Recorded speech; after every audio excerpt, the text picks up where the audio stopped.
So welcome to the step 12।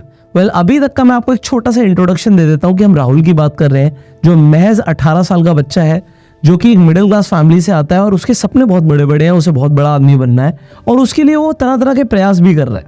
पर अब हम राहुल की ही बात कर रहे हैं कि जैसे ही राहुल लाइफ में कुछ आगे करना चाहेगा, कुछ अलग करना चाहेगा, तो उसे क्या क्या चैलेंजेस फेस करने पड़ेंगे।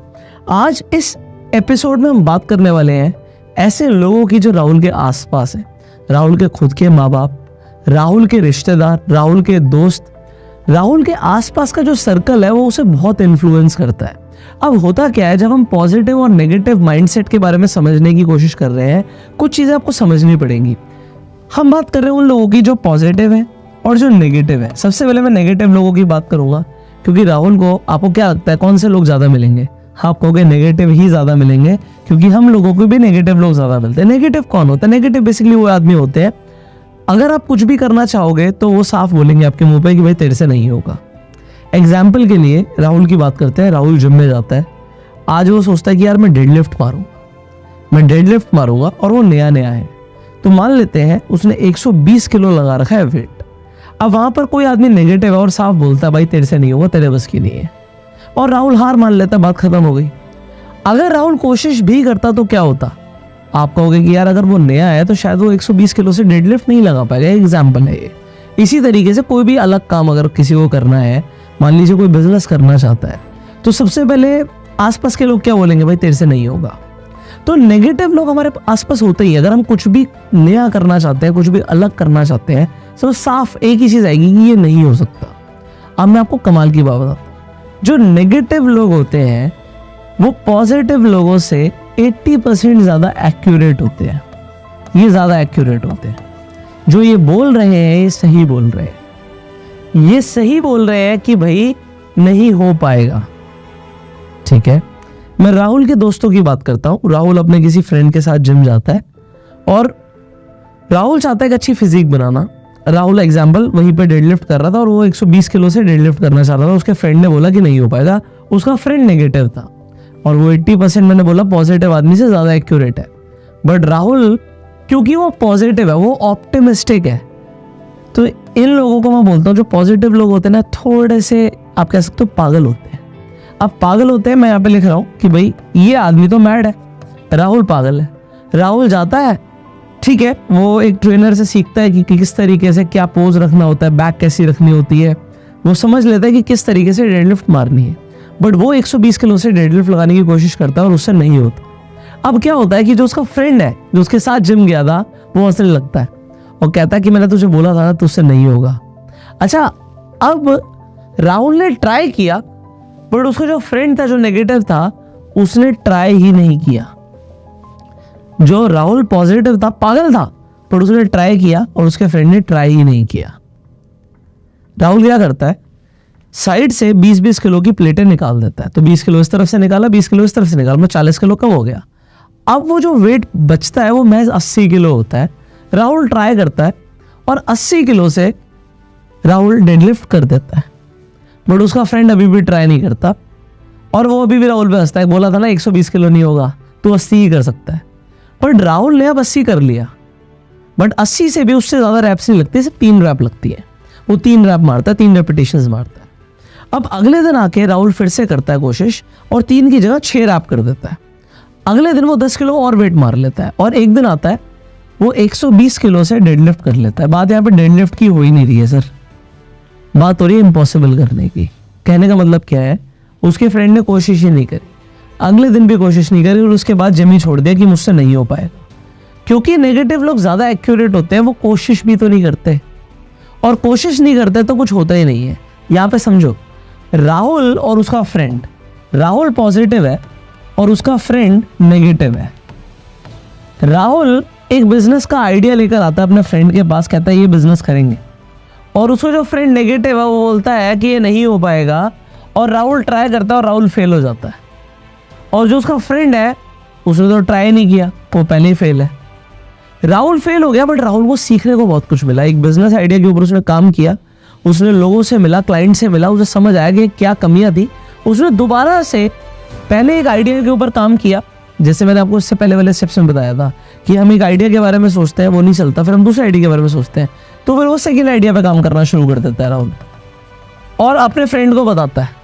उसका फ्रेंड बोलता है अरे ये आइडिया भी नहीं चलेगा, और उसका फ्रेंड उस आइडिया पे काम नहीं करता, राहुल काम करता है, पर राहुल इस बार भी फेल हो जाता है, राहुल का सेकंड आइडिया भी काम नहीं करता, राहुल का मान लो थर्ड आइडिया भी काम नहीं करता, बट राहुल का फोर्थ आइडिया सक्सेसफुल हो जाता है, और राहुल को इसमें बेशुमार कामयाबी मिलती है, पैसा भी मिलता है।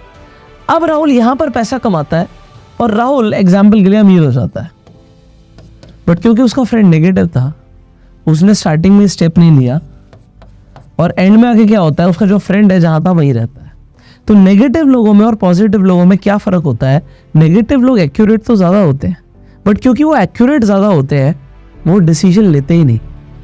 ये जो पॉजिटिव लोग होते हैं थोड़े पागल होते हैं, थोड़े खिसके हुए होते हैं, ये इन्हें लगता है यार हम कुछ भी कर देंगे, हम दुनिया जीत सकते हैं, पहली बार में तो उनसे कुछ भी नहीं होता, बट क्योंकि वो ऑप्टिमिस्टिक होते हैं, पॉजिटिव होते हैं, लगे रहते हैं, एक बार नहीं, दो बार नहीं, तीन बार नहीं, चार बार नहीं, कैसे नहीं होगा।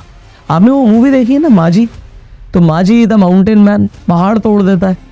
तो अगर कोई आदमी पहले दिन आके बोले और वो बिल्कुल एक्यूरेट है कि एक आदमी पहाड़ कैसे तोड़ सकता है, इम्पॉसिबल है, बट जब आदमी लगा रहता है, अलग अलग तरीके निकालता है, किस तरीके से हो सकता है उसके ऊपर काम करता है, तो जो पॉजिटिव लोग होते हैं ना, फिर बाद में दुनिया से विनी के गुणगान करती है। और ये लोग पता है फिर क्या बोलते हैं, मेरा दोस्त था, हम दोनों साथ में थे, अरे मेरा चड्डी बड्डी है यार, मैं बचपन से जानता हूँ उसे। फिर वो बोलेंगे इसकी किस्मत अच्छी, पॉजिटिव आदमी की किस्मत अच्छी थी। हम राहुल की बात करें, राहुल की किस्मत अच्छी थी, बट अब अगर राहुल इसका पहले ही दिन बात मान लेता, नेगेटिव आदमी की बात मान लेता कि आइडिया काम नहीं करेगा, और वो बिजनेस आइडिया पे काम ही नहीं करता, वो आगे कुछ भी नहीं करता, तो राहुल की परिस्थिति उसके फ्रेंड जैसी ही होती। क्योंकि अगर एक पॉजिटिव आदमी नेगेटिव आदमी से इन्फ्लुएंस हो गया और उसने बात मान ली, तो गेम ओवर है जी, गेम ओवर है। बिल्कुल इसी तरीके से आगे होने वाला है। जब आप किसी चीज़ के लिए अपने माँ बाप को बताओगे, आपके माँ बाप ना आपको हमेशा प्रोटेक्ट करना चाहते हैं, उन्होंने बचपन से ये तो किया है।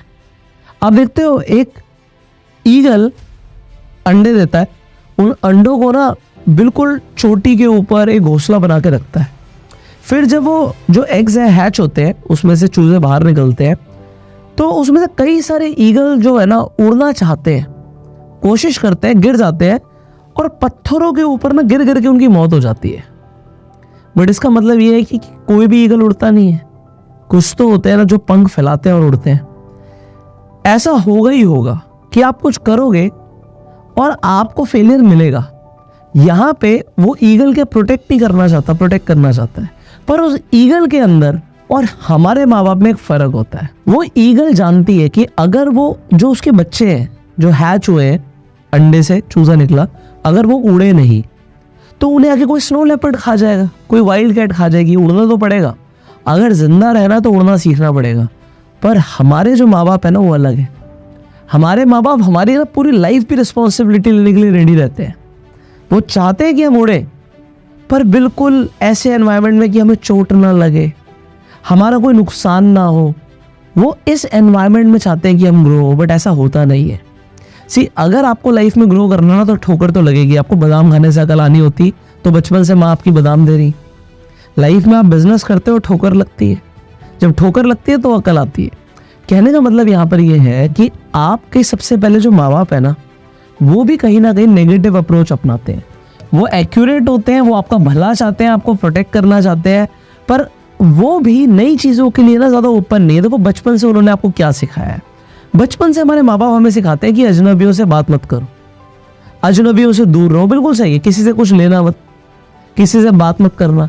पर जब हम बड़े होते हैं ना तब हमें समझ आता है कि यार हमें जो भी चाहिए वो अजनबियों के पास है। पर हमारे माँ बाप ने ना हमें कभी अजनबियों से बात नहीं करने दी, तो हमें स्ट्रेंजर से बात नहीं करनी आती, हमें बड़ी हिचक होती है। हम कैसे बात करेंगे? अगर आपको जॉब चाहिए तो आपको किसी अजनबी से बात करनी है। कोई लड़की पसंद आती है तो वो भी अजनबी होती है, उससे बात करनी नहीं आती है हमें। अगर हमें अपना प्रोडक्ट किसी क्लाइंट को बेचना है तो वो भी अजनबी है। अगर आप किसी कंपनी के लिए सेल्स का काम कर रहे हो, आप क्लाइंट से जाके मिल रहे हो, क्लाइंट्स भी अजनबी हैं। आपको खुद का बिजनेस है, उसके लिए भी आपको क्लाइंट्स लेकर आने हैं, वो भी अजनबी हैं। और पैसा आपको अजनबियों से लेना है। तो अगर आपको स्ट्रेंजर से पैसा लेना और स्ट्रेंजर से हमने कभी बात ही नहीं करनी सीखी, तो कहीं ना कहीं ये प्रोटेक्शन ना हमें हमारे माँ बाप ने दी। हमें बोला गया स्टार्टिंग से कि अजनबियों से बात मत करो। सिमिलरली पैसा अपने हाथ में मत रखो। कई सारे बिलीफ सिस्टम्स हमारे माँ बाप ने हमें दिए। मैं नहीं कह रहा माँ बाप गलत है, बट वो हमेशा आपका प्रोटेक्शन चाहते थे कि आपका कभी नुकसान ना हो। सिमिलरली होता क्या है, जो हमारे रिश्तेदार होते हैं, जो हमारे रिलेटिव्स होते हैं, उनकी भी कहीं ना कहीं एक नेगेटिव अप्रोच होती है। मैं आपको बताता हूँ, वो चाहते हैं कि आप एक कंफर्ट जोन में रहो, वैसा करो जैसा दुनिया कर रही है। आप जब भी कुछ नया करना चाहोगे ना, एग्जाम्पल मैं अपना देता हूँ, जब मैं 17 साल का था, मैंने 12th पास आउट करी। मैंने अपने माँ बाप को बताया और उन्होंने कैसे भी करके कन्विंस किया कि मैं अपना इंस्टीट्यूट खोलना चाहता हूँ। जब मैंने अपने रिलेटिव्स को बताया ना, उन्होंने जान लगा दी भाई मुझे एग्जाम्पल्स देने में कि उसने भी किया था और वो नहीं कर पाया, उसने भी किया था वो नहीं कर पाया, तो वो कर जो दुनिया कर रही है। देखो, अगर आप सक्सेसफुल लोगों को देखोगे तो वो बहुत लिमिटेड होते हैं, और अगर आप मासेस को देखोगे तो मासेस सक्सेसफुल नहीं होते। तो सक्सेस ना कुछ इस तरीके से होती है, एक माउंटेन होता है ना, तो माउंटेन के टॉप में सक्सेसफुल लोग हैं, बट ये बहुत लिमिटेड है। और माउंटेन के बेस में दुनिया है, यहां पर सब है। अब अगर आप ऊपर देखोगे, लिमिटेड लोग हैं, यहां पर चढ़ना आसान नहीं होता, बट अगर आप सिर्फ वही करोगे जो दुनिया कर रही है तो आप कभी चढ़ भी नहीं पाओगे। आपको कुछ तो अलग करना पड़ता है, there has to be something different. But इन लोगों का बिलीफ सिस्टम बहुत अलग होता है। मैं एक एग्जाम्पल देता हूँ, मैं अपनी वाइफ का एग्जाम्पल देता हूँ आपको।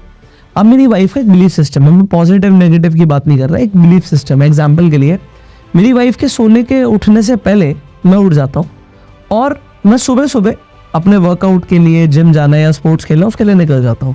और मुझे लगभग 3-3.5 घंटे लगते हैं, 4 घंटे लग जाते हैं वापस आते आते। तो एक बार मेरी वाइफ से लड़ाई हो गई, क्योंकि उसके बिलीफ सिस्टम से जो मैं कर रहा था वो मैच नहीं हो रहा था। वो कहती कि अगर तुम्हें वर्कआउट करना, एक्सरसाइज करना, 1 घंटा बहुत होता है, 1-1.5 घंटे में घर वापस आओ, ये क्या 3-4 घंटे तुम्हें लग रहे हैं।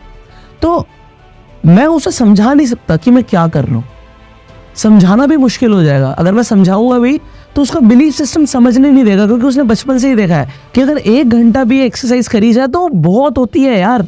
हमें कौन सा कुछ बॉडी बिल्डर बनना है या स्पोर्ट्समैन बनना है कि इतना टाइम देने की जरूरत है, बट उसे नहीं पता मैं क्या कर रहा हूँ। उसे नहीं पता कि पहले मैं 1 घंटे से वॉक करता हूँ, स्ट्रेचिंग करता हूँ, या उसके बाद वर्कआउट करता हूँ, या उसके बाद फिजियोथेरेपी भी लेता हूँ। उसे नहीं पता, और उसे जानना भी नहीं है। हो सकता है 1 घंटा बहुत है।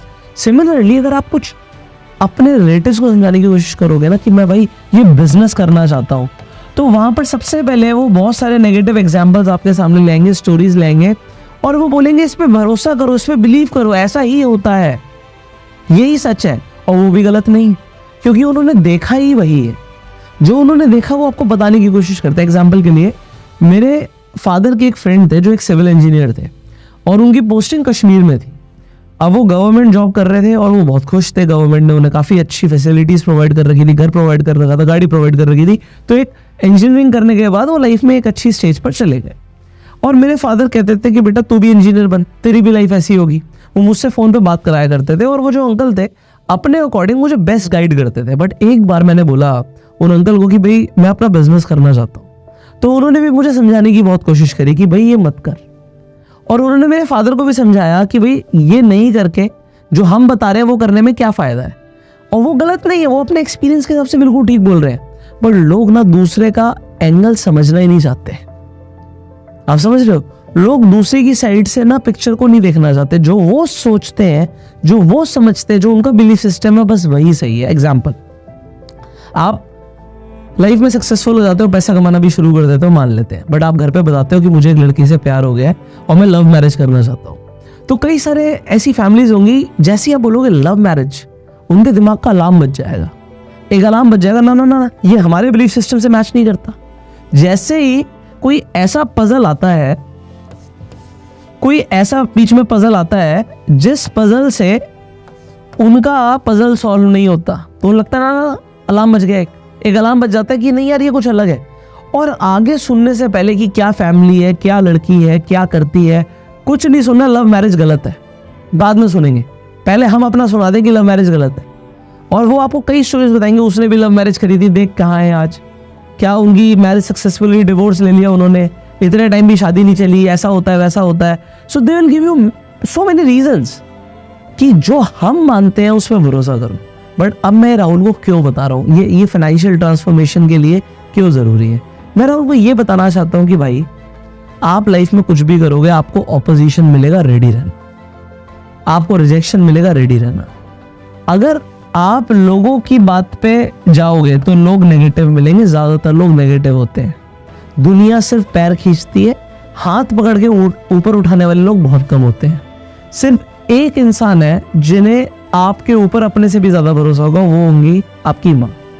आपकी माँ को आप पे भरोसा होगा। मैं आपके फादर की भी बात नहीं करता, क्योंकि माँ को ना हमेशा बच्चे से ऐसा लगाव होता है कि कोई दुनिया में कुछ करे ना करे, मेरा बच्चा जरूर करेगा। और माँ अपने बच्चे के लिए बहुत ज्यादा करती है, नेचुरल है ये नेचुरल फिनोमेना है। एक आपकी माँ आप पे भरोसा करती है और उनका भरोसा आपको नहीं तोड़ना। इसका मतलब क्या है कि अगर आज आप कुछ करना चाहते हो, मैंने आपको बताया था कि आपका पहला आइडिया सक्सेसफुल नहीं होगा, पर जो पॉजिटिव आदमी है ना, वो पागल आदमी है यार, वो रुकेगा नहीं। वो नेगेटिव लोग सही बोल रहे हैं कि उससे नहीं होगा, और मैं आपको बता रहा हूँ आपसे नहीं होगा, पर आपको लगे रहना है। आप कुछ भी करने की कोशिश करोगे, लोग आपकी टांग खींचेंगे, आपको बोलेंगे, पर आपको ना बातों से जवाब नहीं देना। आपको जवाब पता है कैसे देना है, कामयाब होगे। अब यहाँ पे नेगेटिविटी की अगर हम बात कर रहे हैं ना, तो एक जगह से और हमें नेगेटिविटी आती है जिसके ऊपर बहुत सारे लोग बात नहीं कर पाते, खुल के बात नहीं कर पाते, पर उनके मन में सवाल होता है। वो होता है आपका पार्टनर। देखो, आप सब ना ज्यादातर यंग एज में हो, so you will have some relationships. आपके हो सकता है कोई बॉयफ्रेंड बने, कोई गर्लफ्रेंड बने, बट कई सारे ऐसे लोग होते हैं ना जो एनर्जी ड्रेनर्स होते हैं। मतलब आप उनके साथ रहोगे जब तक आपके अंदर एक अट्रैक्शन है, ठीक है, उसके बाद आपको मन करेगा यार यू गो। आपको ऐसा फील अगर हो रहा है कि आपका दिन खराब हो गया किसी के साथ रह के, तो वो आपकी एनर्जी ड्रेन कर गया इंसान। और ऐसा कोई भी हो सकता है, ऐसा आपका पार्टनर हो सकता है। इनफैक्ट मैं अब इसके अंदर ऊपर हम थोड़ी सी एक और बात कर लेते हैं। मान लीजिए आप शादीशुदा हैं और जो आपका एग्जिस्टिंग पार्टनर है वो आपके साथ मतलब अलाइन नहीं करते उनके थॉट्स, या फिर वो भी एनर्जी ड्रेनर हो सकते हैं। Then what?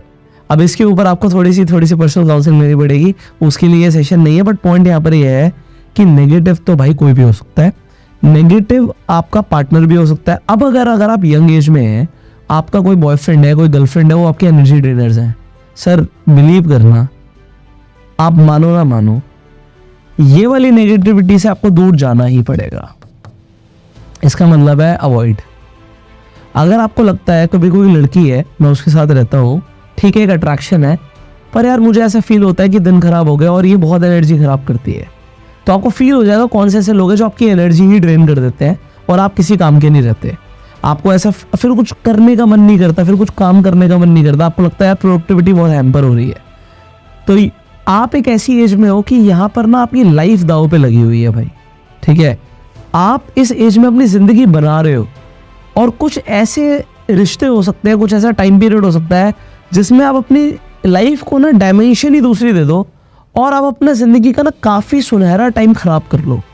तो आई होप आपको मेरी बात समझ आ रही होगी कि अगर आपकी लाइफ में कुछ एनर्जी ड्रेनर्स है, चाहे वो आपके पार्टनर ही क्यों ना हो, आपको वहाँ पर उस डिस्टेंस को मेंटेन करना बहुत ज़रूरी है। और अगर शादीशुदा आप हो गए, then you need counselling, a little bit of counselling. उसके ऊपर हम आगे बात करेंगे। अब हम यहाँ से कंटिन्यू करते हैं। अब हम आ जाते हैं इसके अगले स्टेप पर। देखो, नेगेटिव लोग मिलेंगे, इसका मतलब थोड़ी आप नेगेटिव लोगों को बिल्कुल अवॉइड कर सकते हो। आपके माँ बाप हैं, आपके आसपास के लोग हैं, हो सकता है वो भी नेगेटिव, बट पॉइंट यहाँ पर ये है कि आपको ना नेगेटिव जब क्रिटिसिज्म मिलता है ना, तो क्रिटिसिज्म दो तरीके का होता है।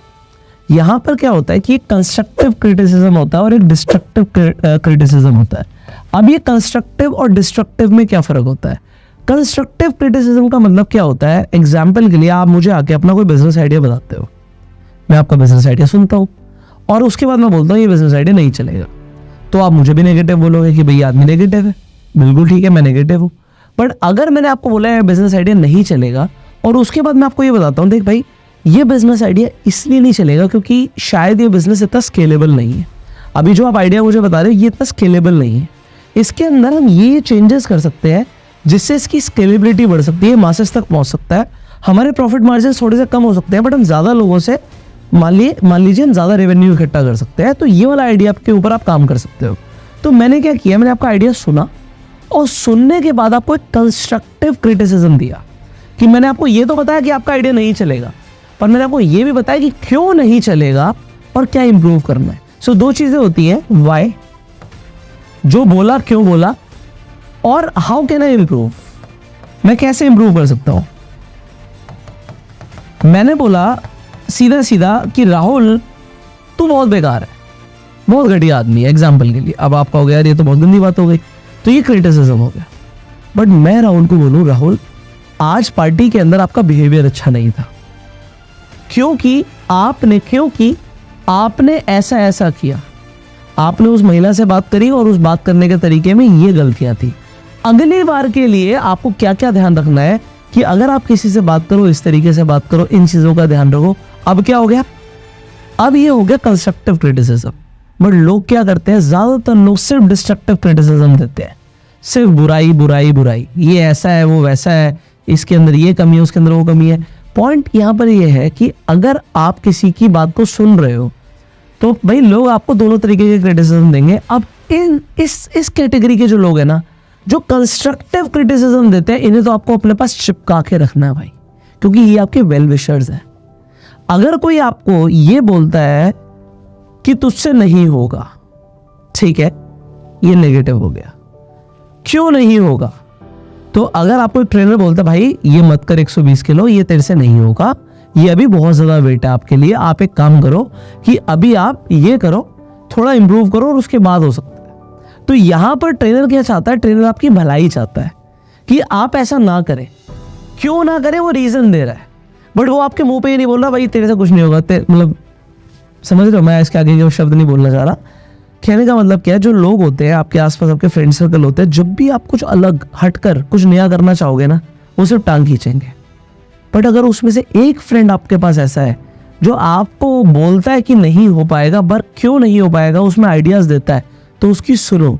और ऐसा आदमी आपको अपने साथ चाहिए, एक नहीं कहीं चाहिए, कि जैसे जैसे आप आगे बढ़ो वो आपको कंस्ट्रक्टिव फीडबैक्स देते चले जाएं और आप इंप्रूव करते चले जाओ, क्योंकि हमें इंप्रूव तो करना ही है। हम सब ह्यूमन बींग्स हैं, हम में से कोई भी परफेक्ट नहीं है, ना मैं परफेक्ट हूँ ना आप परफेक्ट हो। अगर आज आप मुझे कुछ ऐसा फीडबैक देते हो और मुझे लगता नहीं इस चीज़ के ऊपर इंप्रूवमेंट करना चाहिए, तो मुझे ज़रूर करना चाहिए, अगर मुझे अपनी ग्रोथ करनी है तो। अगर हमें, मान लीजिए मैं यूट्यूब पे वीडियोस बनाता हूँ और आप कुछ फीडबैक देते हो कि भाई आपकी वीडियोस के अंदर ये चीज़ें और होनी चाहिए। एग्जाम्पल के लिए किसी ने पहले बोला कि भाई आपकी वीडियोस में कैप्शंस होने चाहिए, तो हमने कैप्शंस ऐड कराने की कोशिश करी कि जो वीडियोस है उसमें लोग इंग्लिश में भी पढ़ पाए। सो ये क्या हुआ, ये हुआ एक ऐसा फीडबैक जिसके ऊपर काम किया जाए, तो कंस्ट्रक्टिव फीडबैक हो गया। पर कई लोग क्या बोलेंगे, भाई वीडियो में मजा नहीं आया, क्यों नहीं आया ये नहीं बताया, तो ये क्या हुआ, ये सिर्फ एक डिस्ट्रक्टिव क्रिटिसिज्म है।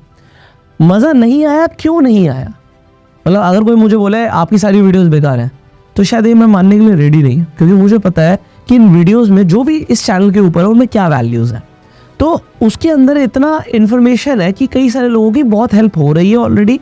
और आप इस चैनल की अगर एवरेज देखोगे, हमारे एक चैनल की एवरेज है, सो एक होता है लाइक टू डिसलाइक रेशियो, कितने लोग आपकी वीडियोस को लाइक कर रहे हैं, कितने लोग आपकी वीडियोस को डिसलाइक करते हैं।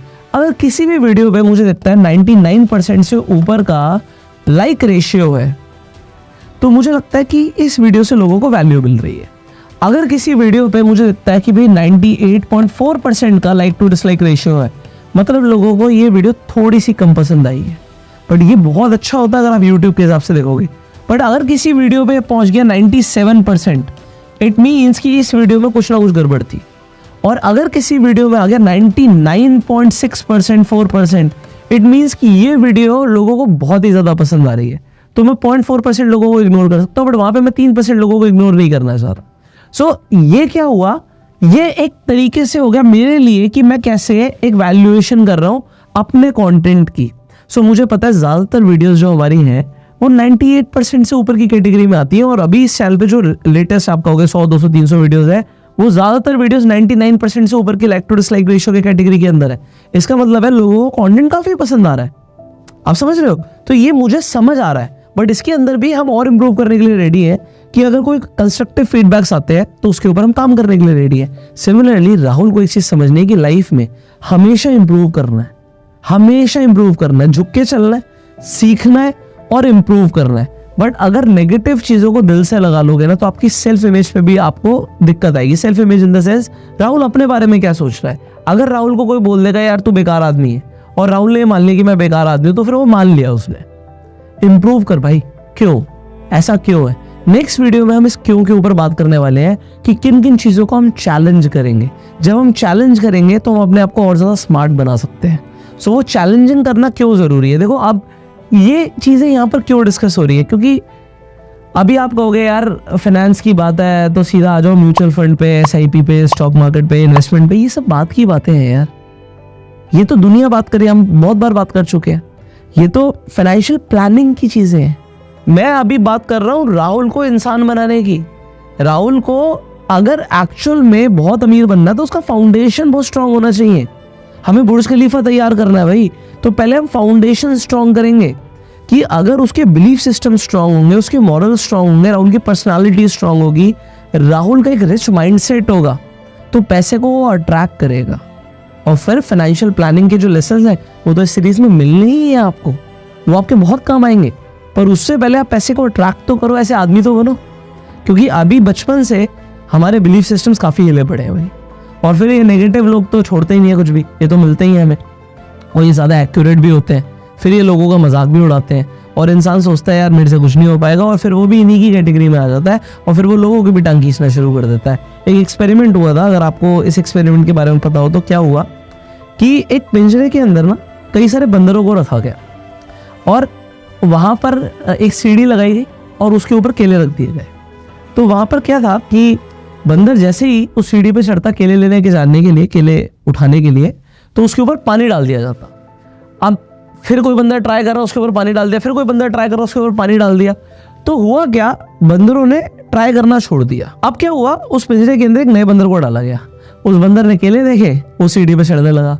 तो जैसे सीढ़ी पे चढ़ने लगा तो बाकी बंदर उसके पैर खींचने लगे, उसे रोकने लगे, उसे मारने लगे कि नहीं जाना ऊपर। अब उसे समझना है ऐसा क्यों हो रहा है, क्योंकि पानी तो अभी तक उस पर डला नहीं था, पर बाकी बंदरों पे वो पानी डला हुआ था। तो बाकी बंदरों ने एक्सपीरियंस कर लिया कि नहीं चढ़ना। अब वो उस बंदर को समझ आ गया कि मुझे ऊपर नहीं चढ़ना। अब एक और बंदर को डाला गया। जैसे ही एक और बंदर को डाला गया उसी पिंजरे के अंदर, तो अब वो जब ऊपर जाने की कोशिश करता फिर उसे सारे बंदर खींचने लग जाते हैं। अब उसे भी नहीं समझ आया कि ऐसा क्यों हो रहा है। तो होता क्या है, धीरे धीरे करके ना हम एक भेड़ चाल में आ जाते हैं। ऐसा क्यों हो रहा है हमें लॉजिक नहीं पता। वो केला तो चाहिए था, अब शायद कोई पानी डालता भी नहीं, बट क्योंकि पहले पानी डाला हुआ है तो लोगों को लगता है कि इस बार भी पानी डालेगा। सो अगर पहले कोई फेल हुआ है तो लोगों को लगता है इस बार भी कोई फेल होगा। बट शायद इस बार हम फाउंडेशन पे इतना अच्छा काम करेंगे कि बहुत कम लोगों को मैं जिंदगी में फेल होने दूंगा। हाँ, हो सकता है एक बार, दो बार, तीन बार आप फेल हो, और हमने बोला था कि आपको जल्दी फेल होना है क्योंकि हमें जल्दी सक्सेसफुल बनना है। फेल तो आप होगे बट कामयाब भी उतनी स्पीड में बनोगे। सो इस लेसन में हमने ये समझा है, इस स्टेप में हमने समझा है कि हमारे आसपास पॉजिटिव से ज़्यादा नेगेटिव लोग हैं और नेगेटिव लोग पॉजिटिव लोगों से 80% ज़्यादा एक्यूरेट होते हैं। वो जो बोल रहे हैं वो ज़्यादा सही है, पर पॉजिटिव लोग पागल होते हैं, इसलिए वो बार बार ट्राई करते हैं। आपके आसपास हो सकता है आपके घर परिवार के लोग आपको नेगेटिव लोग मिले, पर अगर आपने इनकी बात सुनी और आप भी नेगेटिव हो गए तो कभी भी सक्सेस नहीं मिलेगी। You will never reach here. But अगर आप करते रहोगे, आप हार नहीं मानोगे, तो एक दिन आएगा कि आप इन सबको रॉन्ग प्रूव कर दोगे। बट वो उसके लिए बहुत टाइम लगता है। फाइनली हमने रिलेटिव्स की बात करी थी, हमने बताया था कि सक्सेसफुल लोग जो होते हैं वो बहुत कम होते हैं, लिमिटेड होते हैं, क्योंकि वो नहीं करते जो दुनिया कर रही है। पर अगर आपको सक्सेसफुल होना है तो आपको वो करना पड़ेगा जो सक्सेसफुल लोग कर रहे हैं, उन्हें देखो, उनसे सीखो। एंड फाइनली हमने बात करी थी कंस्ट्रक्टिव और डिस्ट्रक्टिव फीडबैक्स की। आपके आसपास जो लोग आपको कंस्ट्रक्टिव फीडबैक्स देते हैं उन्हें अपने साथ रखो, उन्हें चिपका के रखो, क्योंकि वो लोग आपके वेल विशर्स हैं, आपकी कामयाबी चाहते हैं। और जो लोग सिर्फ डिस्ट्रक्टिव फीडबैक्स दे रहे हैं, इग्नोर करो, आगे बढ़ो। लाइफ में आगे बढ़ना जरूरी है। So you can share this video to spread the awareness. अपना प्यार देने के लाइक कर सकते हैं। मैंने बोला अगली वीडियो में हम कुछ स्पेशल टॉपिक के ऊपर बात करने वाले हैं, एंड ये एक काफ़ी लंबी सीरीज़ है, 40 दिन की सीरीज़ है, तो काफ़ी कुछ सीखने को मिलेगा। बट अभी फाउंडेशन स्ट्रांग हो रही है। अगले 2 और ऐसे एपिसोड्स होने वाले हैं जिसके अंदर आपकी फाउंडेशन को और आपकी रियलिटी को और आपके बिलीफ सिस्टम को मैं काफ़ी हद तक बदलने की कोशिश करूँगा, एक रिच माइंडसेट देने की कोशिश करूँगा। और अगर वो कोशिश सक्सेसफुल रही तो काफ़ी सारे ऐसे लोग होंगे जो लाइफ में एक रिच माइंडसेट के साथ आगे बढ़ने वाले हैं। So I wish you all the very best. अगर आपके कोई सवाल आप कमेंट्स में पूछ सकते हैं, अपना कंस्ट्रक्टिव फीडबैक आप कमेंट्स में दे सकते हैं। I will see in the next video. Till that time, you go self made and जय हिंद।